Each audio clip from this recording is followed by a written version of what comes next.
Let us now look at part D. Here a student is expected to answer only 2 questions out of 4 questions. Even here there is sufficient number of choice. 36 says derive the expression for electric field at a point on the equatorial plane of an electric dipole. Again here, in case of electric dipole, there are 2 derivations. A dipole like this, let us call this as say point P, this as point Q. There are 2 derivations in this dipole topic. One is to find an electric field at some point, say a point R, along the axis of the dipole, and one more question could be to find the electric field at a point on the equatorial plane somewhere here. Now in this case the question is asking us to find the electric field at a point on the equatorial plane, which is this plane, not an axis, but a student is expected to even practice the derivation for electric field at a point on the equatorial axis also, on the axis also. Let us take up this derivation here. So in this case we'll take a short dipole, something of this kind, a short dipole. A short dipole means that the distance between the 2 charges is small compared with the point where we need to find the electric field. Let us call this as a point where charge minus q is placed, and this a point where charge plus q is placed. Let us call this point as say, let's call this as point say A, this as point B. At point A, a charge minus q is placed. At point B, a charge plus q is placed. Let us draw an equatorial plane. Now here we draw only a straight line, but basically it is equatorial plane. So this is the center of the dipole. Conventionally, the distance between A to B is taken as 2A, which means distance between A to C would be A, and distance between C to B is also equal to A. Let us take a point somewhere here called as point P. So at this point P we need to find the electric field. Let the distance between the point P to point C be some R.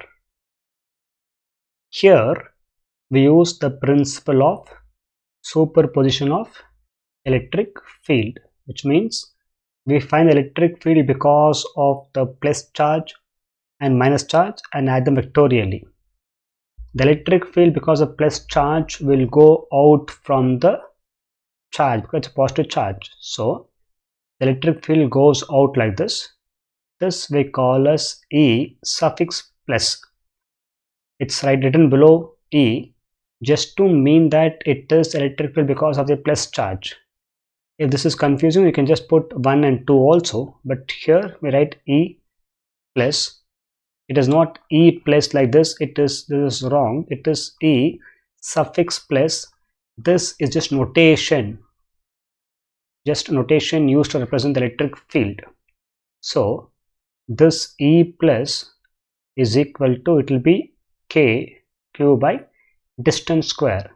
Distance here is BP the whole square. In terms of direction, we can say E plus is equal to KQ by this distance from P to C is R and distance from C to B is A. So distance PB is equal to under root of R square plus A square. If you square this, it becomes just R square plus A square because you're squaring BP the whole square. And along direction, it is along B to P because the electric field goes from point B to point B. Similarly, if we have minus charge, For a minus charge, the electric field is towards the charge. It comes like this. So the electric field is like this. Let us call that as E suffix minus the field direction.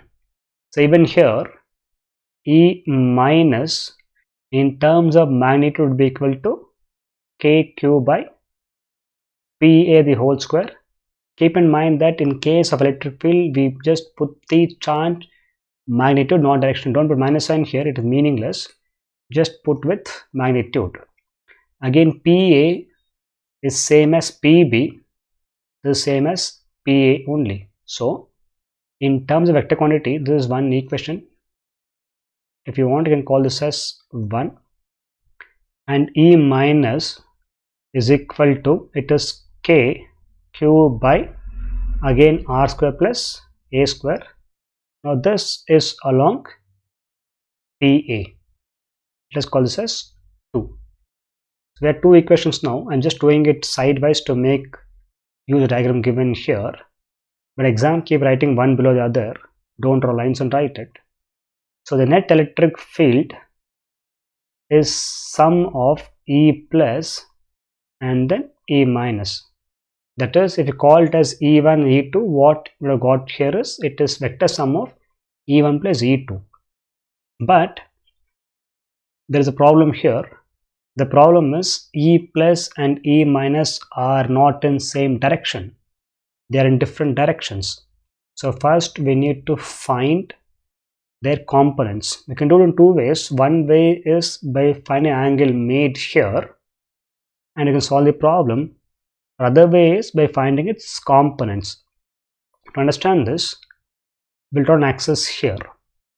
So an axis drawn here, and let this be one more axis like this. If we call this as plus y, this is minus x direction. We'll not put the symbols here, just we have drawn two axes normal to each other called as x and y axis.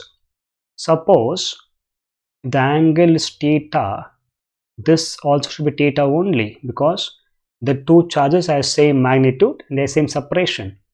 So angle will be theta only because it's a point on the equatorial plane and the equatorial plane is normal to the axis. If this is theta, then out of this angle, this also becomes theta. I mean, if you look at this E plus, this is theta, then even this also will be theta only.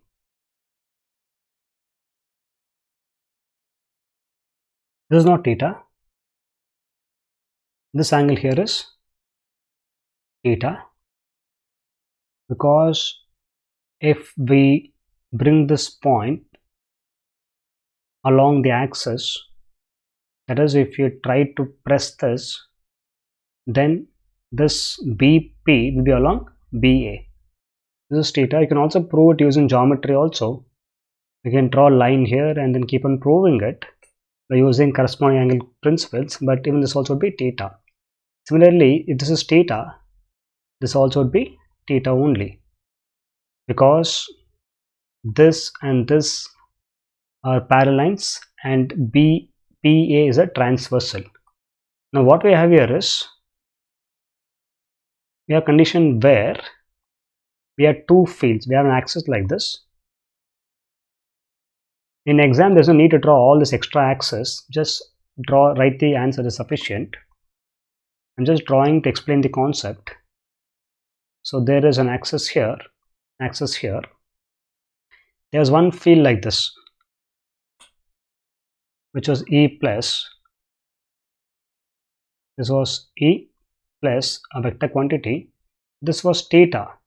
It had two components, a component along this which is called as E plus cos theta, and this would be E plus sin theta. Similarly, if you look at the same kind of diagram, an axis like this and a field like this, we call this as E minus, this was theta, so this term here would be E minus of cos theta is a single term, not two terms. It is e suffix minus, and this term would be e minus of sine theta.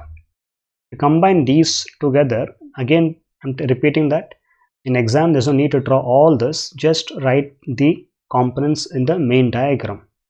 So if we redraw this, we have four components now. One component like this, which is e plus cos theta. This was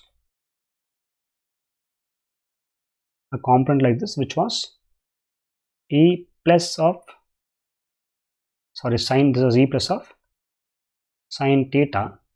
For e minus, we had two components, one along this only, which was e minus of cos theta, and a component which went down like this, which was e minus of sine theta.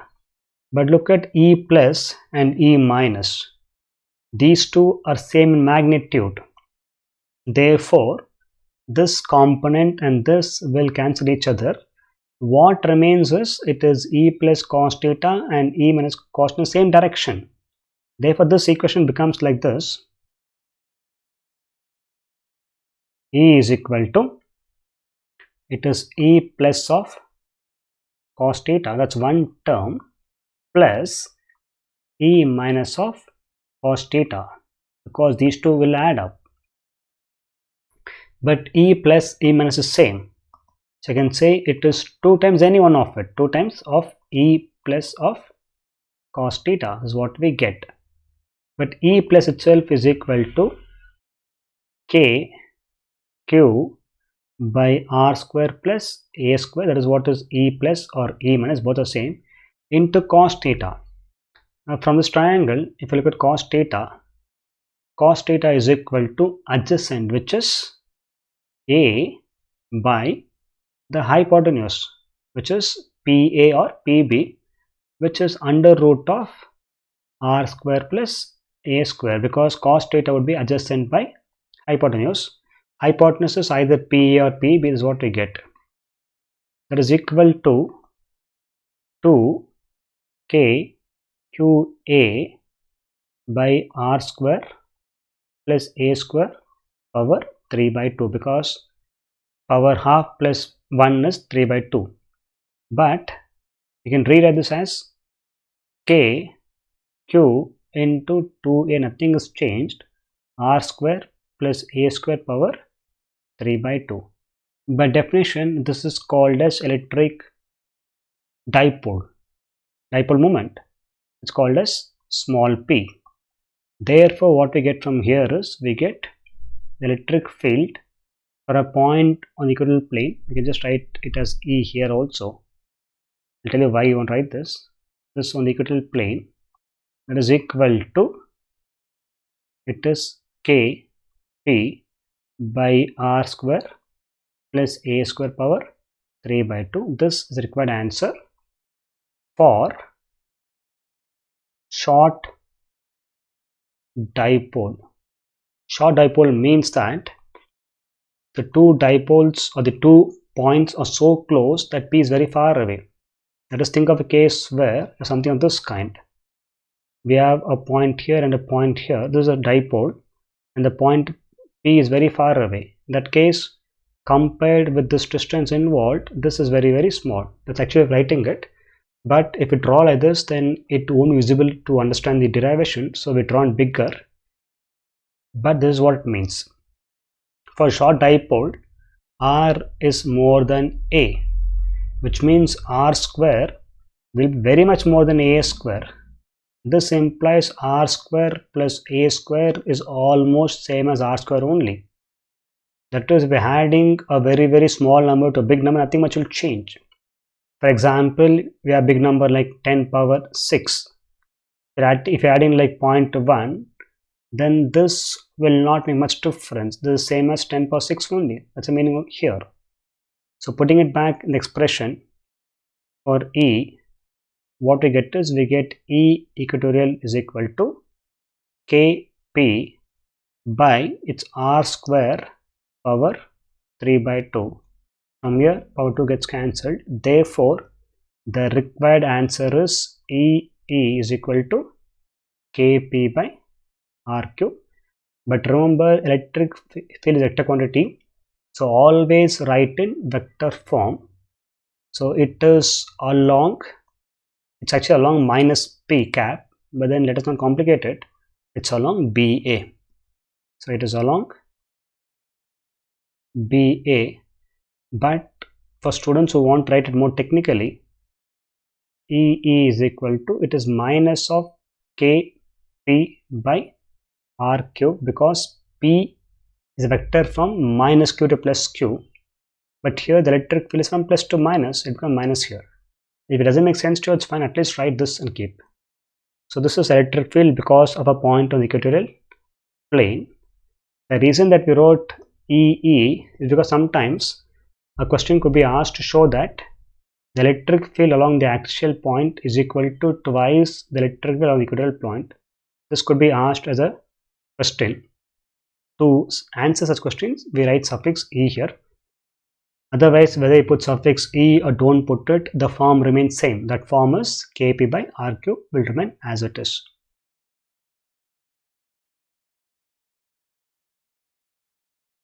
'37 says, using Kirob's rule, it's called Kirob, not Kirchhoff, Kirob's rule, obtain the condition for balance of Wheatstone bridge. To understand this, let us draw a Wheatstone network which contains 4 resistors.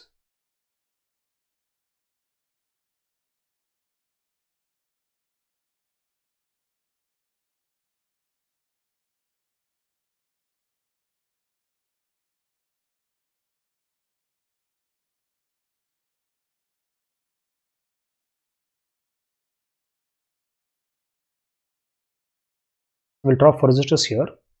Next time, draw it little bigger, so resistance are clearly visible.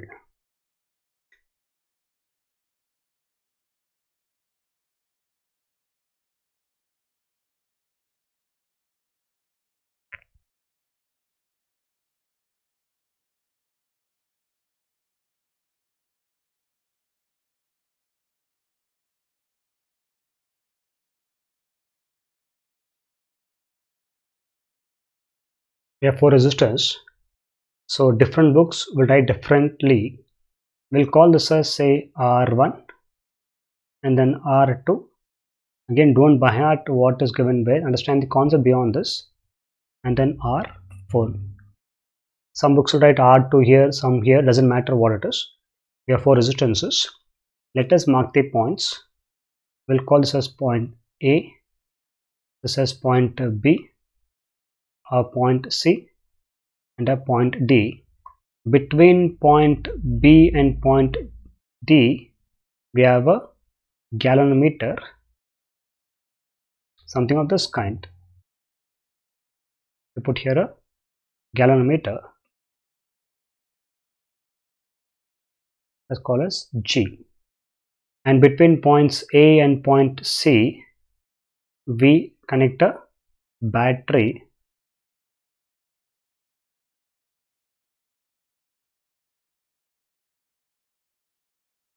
like this. This is what is the basic diagram. We can also interchange the battery and the galvanometer, which is not required in this understanding. Let its EMF be V for simplicity purpose. Suppose if current I comes out of this battery at the point A, current finds 2 possible paths. So a part of current will enter into the branch AB. Let us call that as current I1, and a part of current goes here, let us call it as I2. Again, we can divide the current here. So what we do here is, suppose at the point B, this current I1 itself breaks such that the current going here is I suffix G. The remaining current, which is I1 minus Ig, goes into R3. So at the point D, there is current coming from 2 branches, current coming from BD as well as AD. Current coming from BD is Ig and current coming from AD is I2. So here it becomes I2 plus Ig. such that at a point C, this and this would join, and what will go here is I1 plus I2, which is same as I only, because I divides as I1 plus I2 here. The same as I1 plus I2. Again here we could write another also, that is we can divide the current I2 into two parts, so that a part IG goes here and remaining I2 minus IG goes here. It doesn't matter what it is, the answer will not change, it's only convention. So let us look at the circuit. Here the question says find for the balanced condition. Balanced condition means the current through the galvanometer, that is balanced condition means the current IG would be equal to 0, which means the points B and points D are same potential. So using Kirob's law, we have many loops here. We'll take any two loops. So using an exam, write completely writing Kirchhoff's, I just call Kirchhoff to make it familiar to you all. Using Kirchhoff's voltage law 2, as I told you earlier, it is a physics test, so write these things also, don't just write the mathematical statements. To any one loop, we'll take loop A, B, D, A. To this loop, I'm just drawing the loop for sake of understanding, or we'll just do directly only. We'll take a direction for the loop.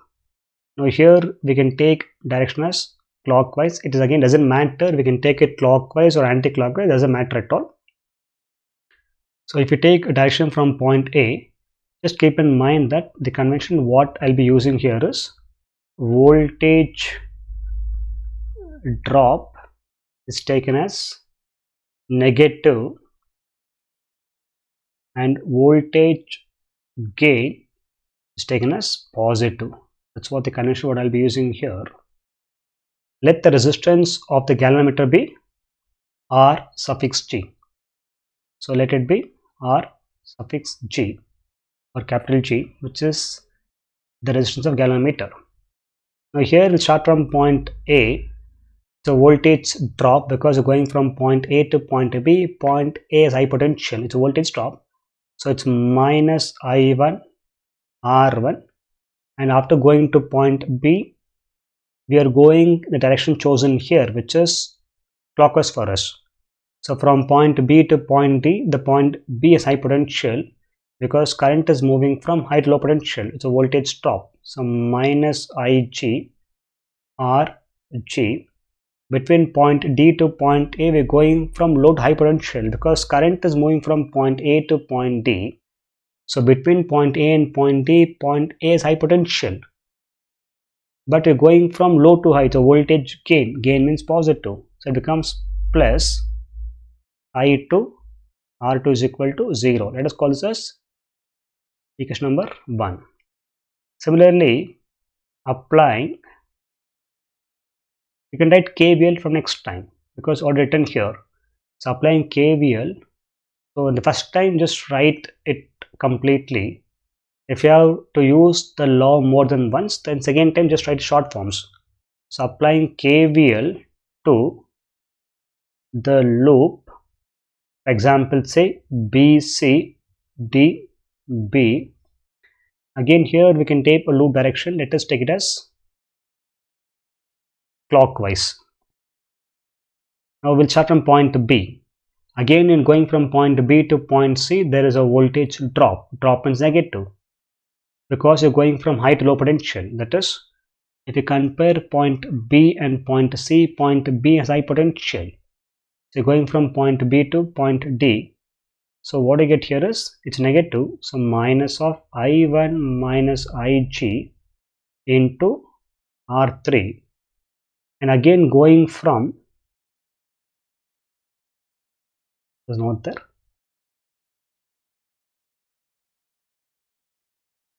Again going from point C to point D, it's a voltage gain because current is actually moving from point D to point C, which means compared with point D and point C, point D will have high potential. but we are going from C to D by our chosen convention. So C to D will be a voltage gain which is positive, so plus I1 plus Ig into R4. Again here going from D to B, it's a voltage gain which is positive, so plus Ig Rg is equal to 0. I urge you all to understand the reason beyond this. Don't by heart it, it's not worth by hearting it. You tend to forget the symbols. Instead of spending the time on by hearting, understand the idea beyond the principle. It will help you a lot. Now what we want is balance condition. So if Ig is 0, then from 1 we can say this term goes to 0. Then what we get is minus I1 R1 plus I2 R2 is 0. We can rewrite this as I1 R1 is equal to I2 into R2. Similarly, if you use Ig0 here, then what you get from, you can just call it as 3. Then this would give us, you can write from 2, don't draw arrows in examination, say from 2. Then what we get from there is, it is minus of I1 R3 because this term is 0 plus I2 R4, this 0 is equal to 0. I'll bring this side. So I1 R3 is I2 into R4, it's called as 4. If we divide 3 by 4, I'm just doing it sideways to make it more sensible. Dividing 3 by 4, what we get is, we get I1 R1 by I1 R3, that is equal to I2 R2 by I2 R4. From here I1 gets cancelled, I2 gets cancelled. Therefore what we get is, we get R1 by R3 is R2 by R4. I'll bring this down. R1 by R2 is R3 by R4. This is the required condition. Again, I urge all not to memorize the equation as it is. Rather, what you can memorize is, understand that the ratio of this by this, if we have example say P, Q, R, S, then it's been jumbled here. The ratio of this by this, which is P by S, is equal to ratio of this by this, which is Q by R. That's why you should remember, don't by heart as R1 R2, because sometimes some books may call this as R2 itself and the whole thing goes wrong. So than learning such things, understand ratio of a resistor here by here is equal to here by here. That becomes very easy to understand. 38 says, obtain the expression for force between two long parallel current carrying conductors, hence define ampere. To understand this, let us take two long parallel current carrying conductors. Here long means these are infinitely long. As I told you, at least put 3 dots to show it is infinitely long. This is sufficient. Now there are two possibilities. We can take a case where the current flows in same direction or different directions. Here we assume that the current flows in same direction. Now even observe that in question, because sometimes the question may tell you to find a case where current flows in opposite direction also. Let's call this as I2. Let the separation between them be called as some D. So you want to find what is the force which wire 1 exerts on wire 2 or vice versa. So this is a required condition. In such case, it is better to draw a 2D diagram. This is more simple to understand than drawing a 3D diagram. This is more easy. I'll tell you why it is. In this case, what we'll do is, we'll assume that the current carrying wire I2 is not present for a minute. We have only current carrying wire I1. So if you look at this, the current carrying wire just called W1 and W2 just to name them. So let us assume for a minute that W2 is not present. So since W1 carries current I1, it will produce a magnetic field. We just now saw that in the same model paper that the magnetic field due to a current carrying wire is mu naught I by 2 pi r if it is infinitely long. Now here we're trying to find out the magnetic field at these points. So it becomes D in this case. So the magnetic field at any point which wire W2 is present would be this form. Let us call this as B1 just to indicate that B1 is the magnetic field because of the wire W1 and the wire carries current I1. This is what is B1. Now by using the right-hand clasp rule, the magnetic field will be into the plane of the page. We put a X mark here. So X mark means it is into the plane of the page. It's like an arrow being shot. If there's a person A here and a person B here, if an arrow shot by the person, then this person will just see a dot. So if a vector comes towards us, it will be a dot. From the person A point of view, we'll see an X mark. So when a vector goes away from us, it's an X mark. So in this case, the magnetic field is into the plane of the page, because of which we put an X mark everywhere here. At all the points, the field is same, which is given earlier as this one. B1 is equal to mu naught I by 2 pi d. Let us call this as 1. Now we know that if we have a current carrying wire placed in magnetic field, the force on that wire is given as I into L cross B. This is the expression for force on a current carrying wire. Now here what happens is we have infinitely big wire. So in that case we just divide or we take a small portion of the wire. If example from here to here we take a small portion of the wire. Let us call length as L. Now in this case the length vector is along this because current carries like this. So length vector is along this direction and the field is into the plane of the page. So angle between L and B is 90 degrees. That is L is normal to B, or theta is equal to 90 degrees. So if you want to write here, we can call this as force exerted by 1 on 2. Just write this, force exerted by 1 on 2, because some books have different notation. Force exerted by 1 on 2. When I say 1 and 2, it means wires. That is I into L into B into sine theta. But put suffixes here. Here this I is the current in that wire, which here it is I2. If you place the wire back into its position, then the current which this carries is I2. So it becomes I2. And the field what is here is what is being created by the wire 1, which is B1. So since theta is 90 degrees, sine 90 is equal to 1. If we use vector addition, that force will be towards the wire. So this force would be attractive force.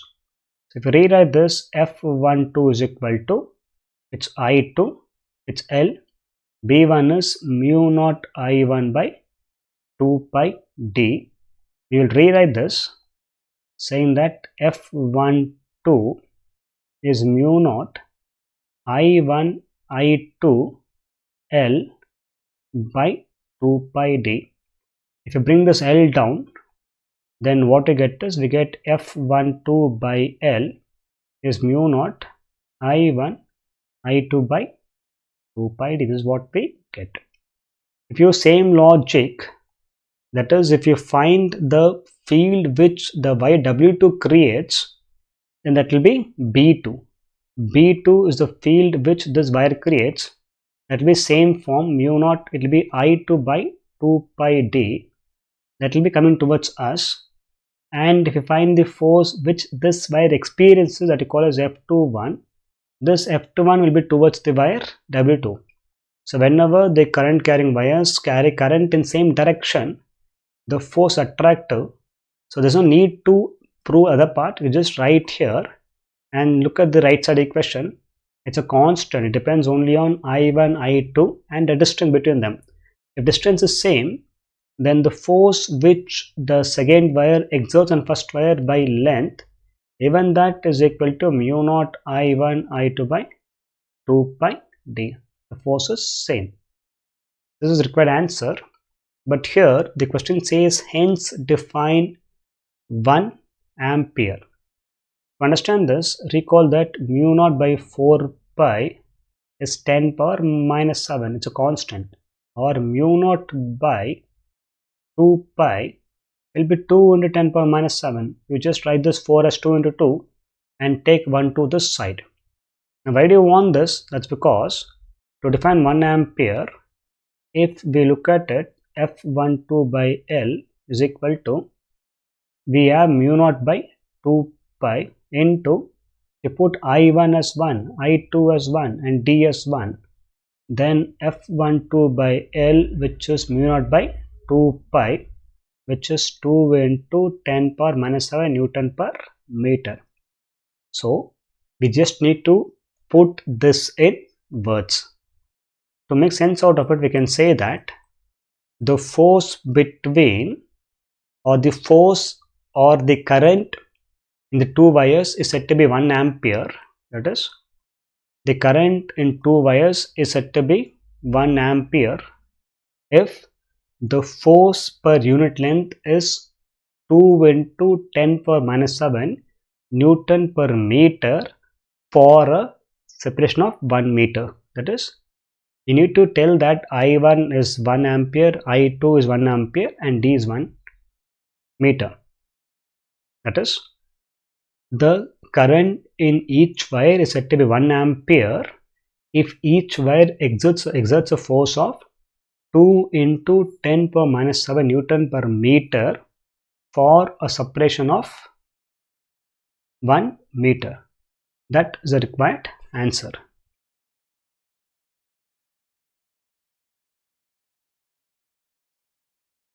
The last question in this main would be the 39th question, which says give the principle on which AC generator works. With a schematic diagram, explain the basic parts of AC generator.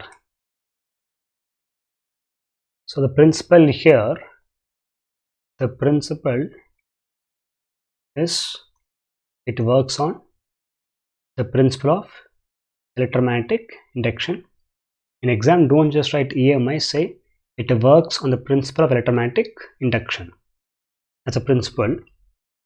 And then draw a diagram, just draw a rough diagram as given here. That is, you need to draw a magnetic field which is because of, say, two pole magnets or electromagnet, let us call it north and south pole, and here between them a coil is placed, and this coil is rotated about an axis in some direction. Example, say like this. Now to this coil is something called as slip rings, and then to which we attach two brushes, something of this kind, and through here we have wire connections, and here is the EMF what has been taken out. So the magnetic field lines will go from here to here like this. This is a basic diagram. Draw it properly in our books as shown here. Now there are few important points parts in this generator. The first part is the magnet. Now these are pole magnets or electromagnets. These magnets create a magnetic field. The second thing is the coil.